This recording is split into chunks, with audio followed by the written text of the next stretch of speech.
d'aller voir les amis, il faudra leur téléphoner. Il y a un temps pour chaque chose, la vie elle, ce n'est pas rose. La fin du monde est à 7 heures. Il reste 1 heure avant la fin du Le monde. ciel s'est enfin mis d'accord, illuminons de l'univers la race humaine par la mort. La parole est à Jupiter, envoyons donc un météore sur cette engeance que j'aborde, sauf sur Gertrude que j'adore.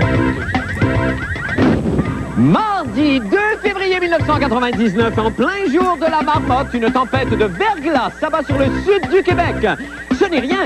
En 1875, en plein jour de verglas, une tempête de marmotte s'est abattue sur le sud du Québec. Je le sais, c'est mon grand-père dyslexique qui me l'a dit. Apple dépense des millions pour mettre sur le marché une nouvelle gamme d'ordinateurs iMac multicolores. Foutaise!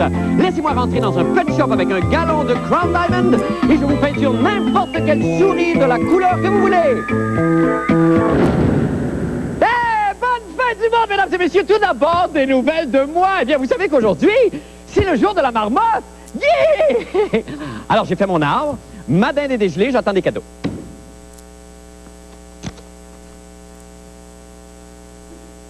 Ben là, vous connaissez pas la tradition de la marmotte, vous? Vous ne connaissez... Hey! Ah non, mais écoutez, c'est l'événement le plus important de l'année. Chez les Labrèche, là, ce jour est sacré, littéralement, depuis des générations. Et là, je remonte jusqu'à mon ancêtre normand, le sieur Copesoupe Labrèche, qui a... D'ailleurs, est-ce qu'on a une photo de mon ancêtre, le sieur Copesoupe Labrèche? Oh, mon Dieu. C'est ça, la plus grande fifure de la Nouvelle-France. Donc, mon ancêtre, à qui l'on doit d'ailleurs l'importation du ballet jazz dans le Bas-Canada. Est-ce qu'on a une photo de mon ancêtre important le ballet jazz dans le Bas-Canada? Oh, mon Dieu. Déplorable. Contre toute attente, d'ailleurs, mon ancêtre s'est reproduit et a eu une importante descendance. Est-ce qu'on a une photo de mon ancêtre en train de se reproduire? Oh, my God. Quel homme à femme. Donc, c'est le sieur Labrèche qui a inventé la marmotte ainsi que la tradition du jour de la marmotte. J'ai d'ailleurs ici un extrait de son journal qui se lit comme suit. Et d'ailleurs, excusez-moi la lecture, là, c'est parce que ça m'émeut toujours de relire ces mots écrits de la main même de mon arrière-grand-père. Alors, j'y vais. Si, quand ben même, L2 du février, Altifleuse, toisant l'ombrage, restera 2 lunes de temps frais. Si la siffleuse la ouépouée, article Crémone, restera plus que 2 heures. En partance de ce cas, Manon vient danser. Excusez-moi. Alors, ce soir, pour célébrer cette journée mémorable, je vais vous montrer un petit truc que vous pouvez essayer à la maison et qui joint le sens de la fête à l'art millénaire de l'origami. Et ça, je suis tellement content. Ça fait 1 an et demi que je veux vous faire de l'origami ici à l'émission. La liste des accessoires nécessaires va apparaître au bas de votre écran. Alors, vous aurez besoin d'une feuille de papier. C'est tout. Alors, je prends la feuille et je vais la plier.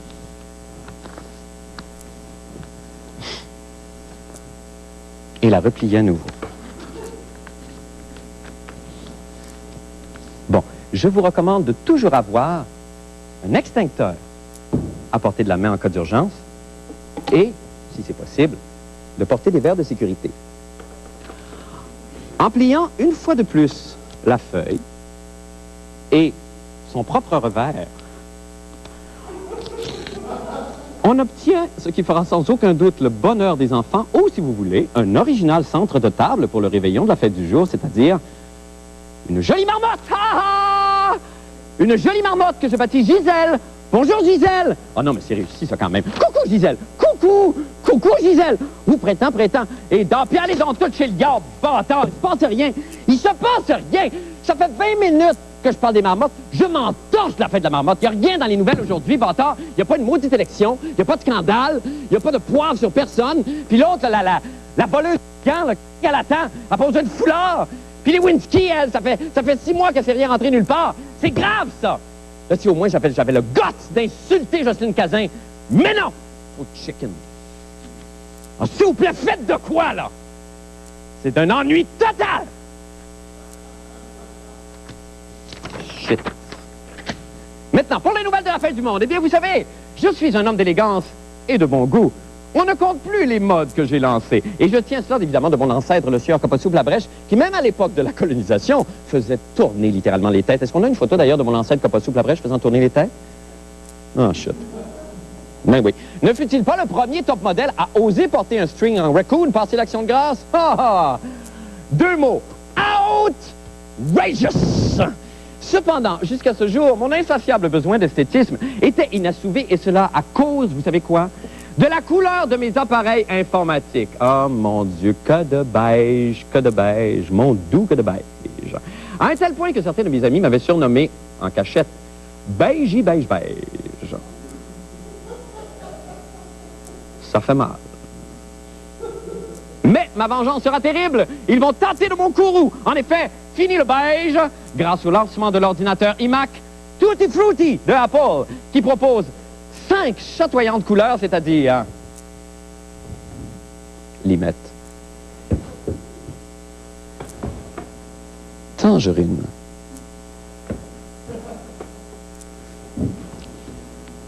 fraise,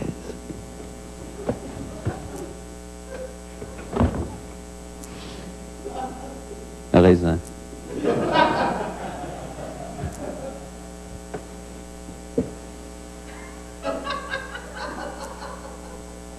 et bleu. Honey. Patrick Masbourian est allé emmagasiner un pour nous. On regarde. Vous avez passé comme moi la nuit sur la corde à linge à vous balancer au rythme de vos angoisses. Vous êtes déprimé. Votre existence est terne. Eh bien, mettez de la couleur dans votre vie grâce au tout nouveau iMac. Voilà donc que la compagnie Apple contre-attaque en lançant sur le marché sa toute nouvelle version de l'ordinateur iMac, maintenant disponible en 5 couleurs. Une première dans l'histoire informatique. Le iMac, c'est une nouvelle machine qui élimine le beige. On veut pas de beige dans le monde, et surtout dans le monde des ordinateurs parce que c'est très plate. Et pour accroître notre plaisir des sens, Apple a baptisé ses ordinateurs le iMac Lime, le iMac Strawberry et le iMac Tangerine, pour ne nommer que ceux-là. Lise, si on se fie à ma palette de couleurs, je devrais choisir lequel des ordinateurs? Bien, il faut se baser sur la pigmentation de ta peau, la couleur de tes yeux. Si je regarde ça, là, donc, un hiver, dans les couleurs froides, moi, je dirais que ce serait des couleurs très voyantes. Le bleu, le rouge, dans les couleurs d'ordinateur, c'est très bien. Le bleu étant backorder, j'hésitais sérieusement entre le rouge fifi et le orange, résolument plus moderne. Dès qu'on aura passé l'an 2000, les gens auront légèrement une attitude différente face à la vie, un peu plus joyeuse, un peu plus puissante. Je pense que ce courant a déjà commencé. Les gens sont moins pessimistes en ce moment. Ils ont envie de plus de variété, de couleurs, de folie, de fantaisie. Ayant finalement arrêté mon choix sur une des saveurs Tutti Frutti, il ne me reste plus maintenant qu'à adapter mon environnement et ma personne à ma nouvelle réalité virtuelle. Quand tu veux regarder la télé ou tu es en train de travailler à ton ordinateur. Donc là, on rentre dans un nouveau monde qui est le monde d'Internet surtout. Et ce iMac permet cette variété qui est puissante dans les coloris. Pourquoi ça se marie mieux avec l'Internet ou avec la nature des images qu'on trouve sur Internet? Non, parce que c'est pas le même public. Patrick Masbourian, @lafindumonde.com. Hé, la symbolique des couleurs, Patrick Masbourian, quelle science extraordinaire. Absolument. Pourquoi ça s'est pas fait avant, ça? Pourquoi on n'a pas teinté nos ordinateurs avant? On nous donne une explication aussi stupide que le beige, en fait, c'était surtout pour des raisons pratiques et industrielles, mais c'est le pratique qui primait, c'est-à-dire que ça prenait pas la poussière. OK, ça paraissait prend pas ça la quand poussière, c'est ça. C'est aussi idiot que ça. OK, bon, parfait. Et d'où est venu le nom le choix des couleurs, le nom des couleurs Ça, qu'Imac a donné? C'est très intéressant parce qu'Apple voulait avoir des couleurs translucides, c'est-à-dire transparentes un peu et non pas opaques. Et ils n'ont jamais réussi à développer l'expertise nécessaire pour y arriver. Okay. Et ils ont fait appel à des compagnies de bonbons. OK. Alors, c'est des compagnies de bonbons qui leur ont prêté, si vous voulez, ou donné cette expertise-là pour comment faire des couleurs dites transparentes un peu, comme des bonbons. OK. Et d'où le nom des différents ordinateurs. C'est cute.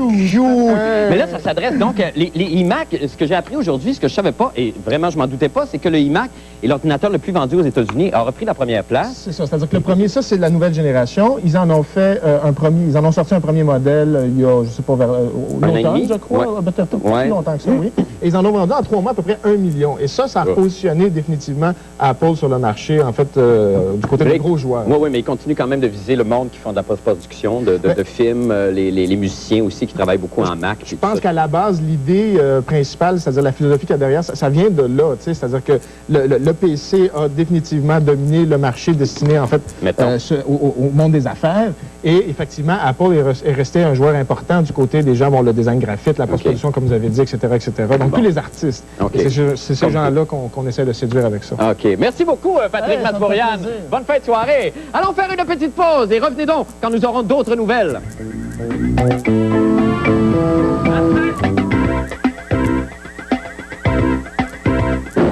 La fin du monde en bref, la compagnie montréalaise Trifac vient de mettre sur le marché un tout nouveau gadget qui devrait énormément plaire aux personnes qui tiennent à garder près d'elles une partie d'un être cher disparu. Il s'agit d'une urne miniature contenant les cendres du défunt qui peut se porter au cou comme pendentif. Quelle merveilleuse idée! Fini le temps où quotidiennement j'étais obligé de saupoudrer mes vêtements des cendres de Tante Lucille. Pas celle qui compte des histoires, là. Non, je la connaissais pas.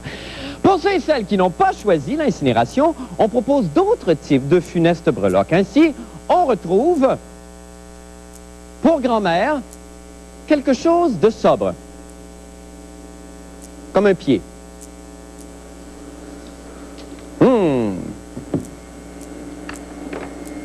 Joli. Pour la jeune fille sportive, un cœur ou les abats.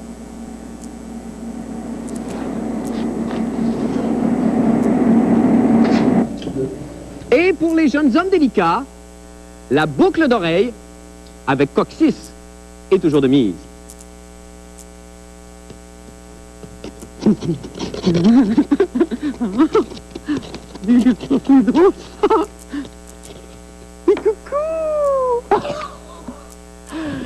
C'est du Robert Lepage. Eh bien, c'est la catastrophe au Québec. Enfin, en tout cas, c'est ce qu'on dit. Tous les habitants du sud du Québec sont morts ou bien ont glissé ce matin en constatant qu'un incroyable déluge de verglas s'abattait sur eux, surgelant tout sur son passage. Des personnes âgées, sorties juste pour aller au dépanneur, se sont retrouvées aux États-Unis, tellement c'était glissant. Des filets de sécurité ont été montés sur la fin pour empêcher les gens de slider jusqu'à Québec. Les ponts étaient fermés, les cols bleus refusaient de mettre du sel dans les rues, des femmes, même pas enceintes, accouchaient des enfants avec des queues de cochon. D'ailleurs, je vais plier un cochon. Ça fait 1 an et demi que je veux plier un cochon à l'émission. Alors, vous pliez la feuille de cette façon. Non, vous la pliez pas, vous priez. vous priez comme vous n'avez jamais prié pour que le petit Jésus vienne vous sauver de ce cataclysme. Monsieur Bruno Blanchet, oui, personne d'autre que lui n'avait le courage d'aller affronter les éléments, est allé donc constater pour nous l'impact de cette calamité verglacée. On écoute Bruno. Ce matin, d'excellentes nouvelles nous attendaient au réveil. 5h30, on a commencé à recevoir quelques appels nous informant de la pluie à certains endroits. Là, ça s'est abattu sur l'île de Montréal. Youpi! Le verglas est de retour! Le ciel va encore nous tomber sa tête! Fort de l'expérience de l'année dernière, j'allais prendre tous les moyens pour combattre ce verglas. J'espère que tous les concitoyens en ont fait autant. On a eu très peu d'appels, finalement. Les gens ont vraiment décidé de rester à la maison ou d'aller travailler autrement, encore une fois, en utilisant soit l'autobus, le train, le métro. Pour moi, il n'était pas question de prendre la voiture ce matin.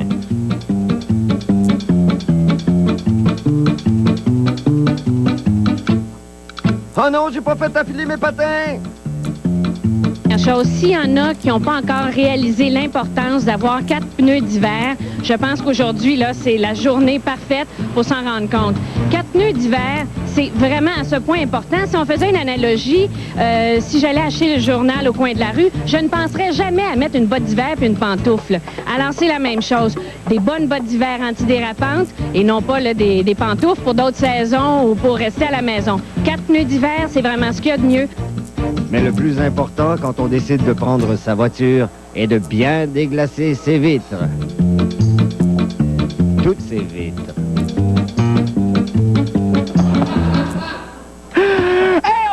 Monsieur Bruno Blanchet qui nous attend à l'extérieur. Bravo, Bruno! Merci, Marc! Premier vrai, réel, tangible travail de journaliste. Merci Toutes mes beaucoup. félicitations. Merci. Ben, écoute, au-delà des cascades puis des niaiseries, là, je t'avoue qu'aujourd'hui, je l'ai trouvé dur un petit peu et j'admire beaucoup Jean-René, Patrick et Isabelle et les caméramans de Oui, de faire des longues journées. Ah, c'est des très longues journées. Oui. Mais cela dit quand même, est-ce qu'on a appris quelque chose de nos expériences de verglas des dernières années aujourd'hui? Est-ce que le Québécois moyen, dont la météo est la préoccupation principale, sait comment maintenant dealer avec les éléments? Ben, il semble que oui, parce que, regarde, la Sûreté du Québec déplore 125 accidents. Je suis pas pire, hein? Ça va très bien.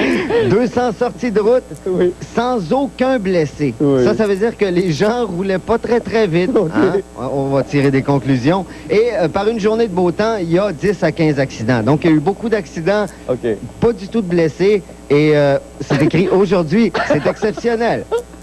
Donc... Une leçon à tirer de tout ça maintenant, Bruno, avant de te quitter? Oui, ben je pense que je vais retourner faire mes petites folies à l'avenir. Ah, c'est ton touchant. Merci infiniment, Bruno Blanchet. Merci. Bravo pour cette belle journée. Allons faire une pause et revenez pour la fin du monde des sports, entre autres.